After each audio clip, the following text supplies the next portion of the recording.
আমার নাম রিপা। আমি একজন ডিভোর্সি নারী। ডিভোর্সি এটা এখন আমি প্রাউডলি বলতে পারলেও আজ থেকে ৫ বছর আগে এই কথাটা আমার কাছে অনেক বড় একটা অভিশাপের ছিল। আমি ডিভোর্সি হওয়ার কারণে আমার পরিবার, পরিবেশ, আত্মীয়স্বজন কেউই আমাকে সহজভাবে মেনে নিয়েছিল না। বলবো না আমার পরিবার আমাকে ফেলে দিয়েছিল। কিন্তু আমি যে পরিবারের অনেক বড় একটি বোঝা, যেটা আমার বাবা-মা আমাকে নিয়ে করা দুশ্চিন্তা, আত্মীয়স্বজনদের আমাকে নিয়ে বলা কটু কথা, যেগুলো দেখে বা শুনে আমি বুঝতে পারতাম। কেটে যায় এভাবেই একটা বছর অবহেলা, অযত্ন, মূল্যহীন। এভাবে আর কতদিন? যখন সহ্যের সীমা আমার ছাড়িয়ে গেল, তখন মনে মনে কঠোরভাবে আমি সিদ্ধান্ত নিলাম আমাকে ঘুরে দাঁড়াতে হবে। পরিবার কি বলবে, সমাজ কি বলবে, মানুষ কি ভাববে, এই বদ্ধতা থেকে আমাকে বের হতে হবে। বেরিয়ে পড়লাম বাড়ি থেকে। নতুন এক চ্যালেঞ্জ, ঘুরে দাঁড়াবো আমি, নতুন এক আমির জন্ম দিব। কি ভাবছেন বাড়ি থেকে বের হয়েছি, এই সিদ্ধান্তের বাস্তব রূপ দেওয়াটা এত সহজ ছিল আমার জন্য? মোটেও না।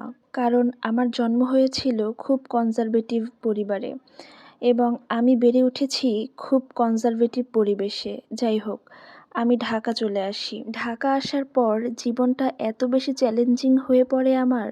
আমি কোথায় থাকবো, কি খেয়ে বেঁচে থাকবো? বিশ্বাস করেন, এতটুকু সামর্থ্য আমার ছিল না। শুধুমাত্র ঢাকা থাকা আর খাওয়ার জন্য খুব অল্প বেতনের চাকরি খুঁজতাম। বিশ্বাস করেন, কোথাও আমার চাকরি হয়নি। পরিচিত একটা বড় ভাই ছিল, একদিন তার কাছে ফোন দিলাম চাকরির জন্য। উনি বলেছিল ২ দিন পর আমাকে জানাবে। ঠিক ২ দিন পর উনি আমাকে ফোন দেয় এবং উনি বলেন আমার জন্য একটা চাকরি দেখেছেন।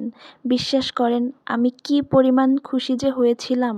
কিন্তু সেই চাকরিটার জন্য সিকিউরিটি মানি হিসাবে আমাকে ১০,০০০ টাকা দিতে হবে। কি বলবো বলেন, এতটাই বোকা ছিলাম। এরকম যে হয় না বা এরকম যে কখনো হতে পারে না, এটা তখন আমি বুঝতে পারতাম না। টাকা যাক, প্রবলেম নাই, কিন্তু চাকরি আমার লাগবেই। কিন্তু টাকা কোথায় পাবো, এই টেনশনে সারা রাত ঘুমাতে পারিনি।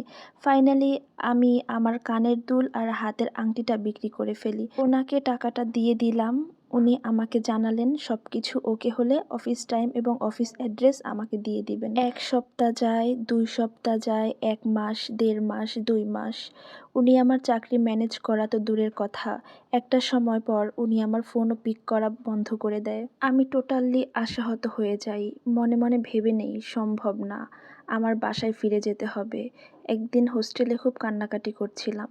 পাশের রুম থেকে এক বড় আপু আমার কান্না শুনে আমার কাছে আসে এবং জিজ্ঞেস করে আমি কেন কান্না করছি।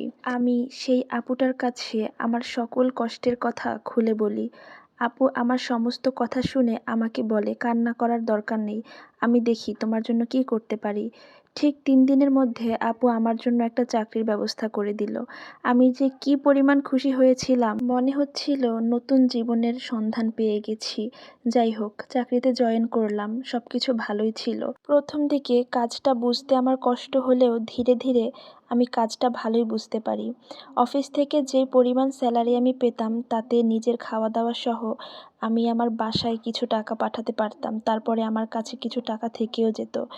কিন্তু সুখ বেশি দিন কপালে সইল না আমার। ৮ মাসের মাথায় জবটা আমাকে ছেড়ে দিতে হয়। জব কেন ছাড়তে হয় জানেন? প্রথমত আমি তো ডিভোর্সি। আমাদের সমাজে উপরতলার কিছু মানুষ থাকে যারা ভেবেই নেয় ডিভোর্সি মেয়েদেরকে যা বলবো তারা তাই করতে রাজি হয়ে যাবে।